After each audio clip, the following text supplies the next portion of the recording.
In this video, I'll be painting this bird. It's a Keel toucan, and I'll be using this photo from Pinterest as my primary reference. I will walk you through my thought process and color choices as I paint. I start with the eye, and for painting an eye, think of it as a translucent sphere. Here is an example, and to further simplify, if the direction of light is from top, the reflection will also be on top, and the area around this white spot will be the darkest, while the area opposite to it will get brighter.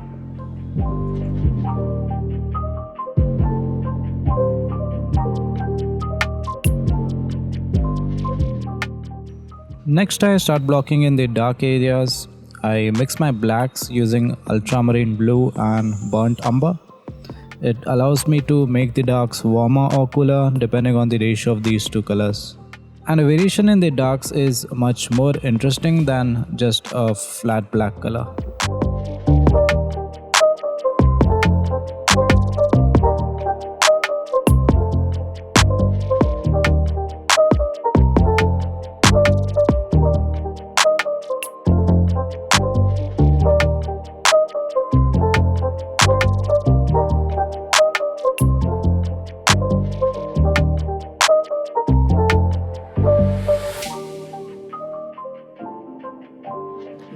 The upper body of this bird is primarily shades of yellow. I use yellow ochre for the shadow, cad yellow for the midtones, and lemon yellow plus white for the highlights. If I want to go darker, I can add burnt umber to yellow ochre.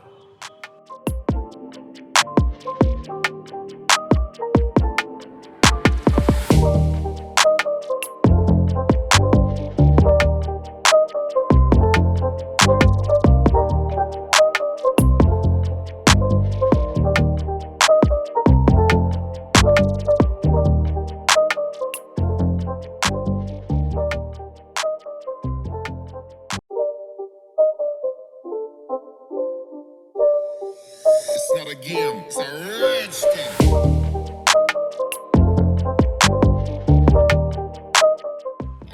The application of these shadows to light values is what creates the illusion of a three-dimensional form, and it's okay if you don't nail the exact color.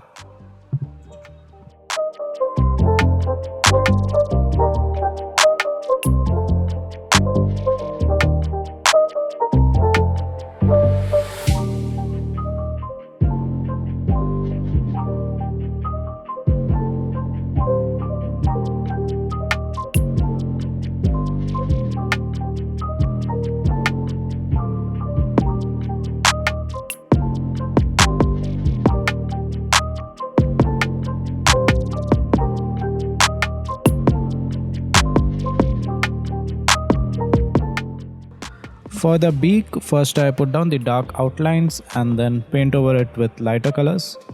The beak is primarily yellow on top, which is a mix of cad yellow transitioning to lemon yellow, and there are some hints of green. The lower part is green, which is a mix of ultramarine blue and lemon yellow.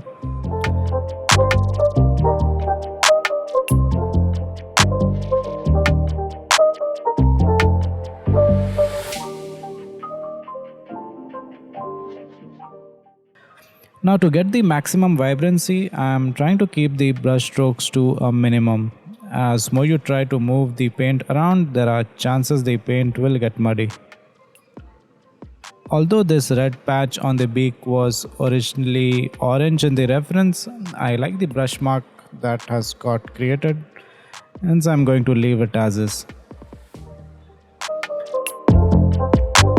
The tip of the beak is a darker red, for which I am using alizarin crimson. Here I am rendering the turquoise shade on the lower section of the beak.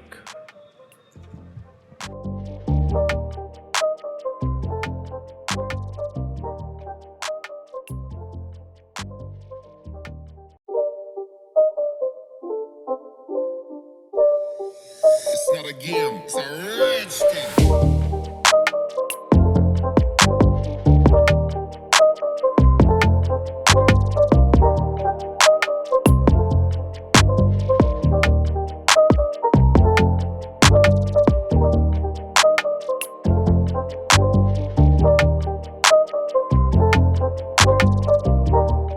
For the red band, I'm using alizarin crimson alongside of cad red to get the glowing effect. And to add some interest to the darks, I'm applying some strokes of blue.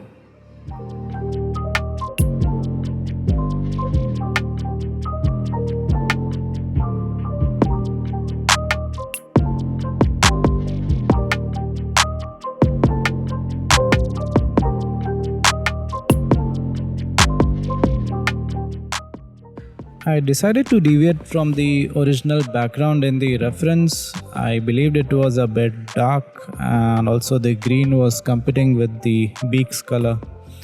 I'll be painting it white for a cleaner look, and the white actually slightly leans towards blue, so it kind of indicates the sky.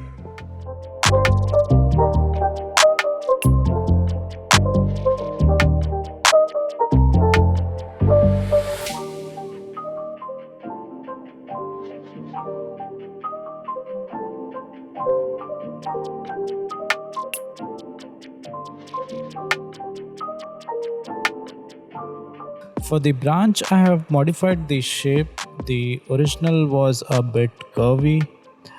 I'm using mostly burnt umber and then burnt sienna for some variations. I'm adding some dark greens to indicate the moss. Here I'm using a palette knife to add some texture to the background.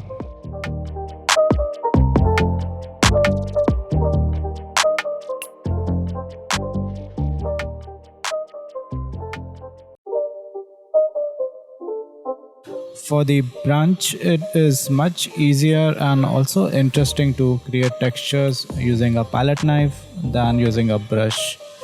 I'm just rendering the lighter areas over here and finally adding some white highlights.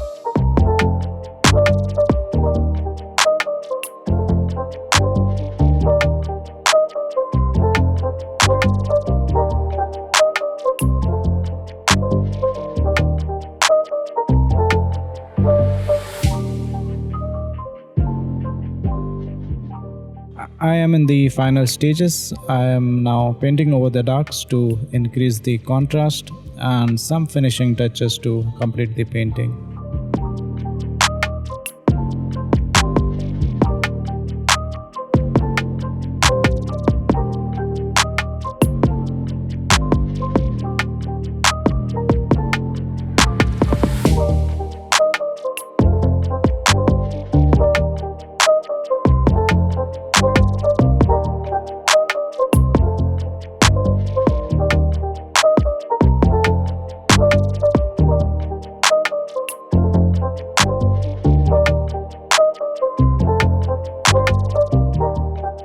And it's done.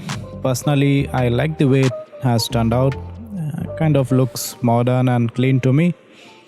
Thank you for watching, and if you enjoyed the video, please hit like and please subscribe to see more such art videos. Thank you.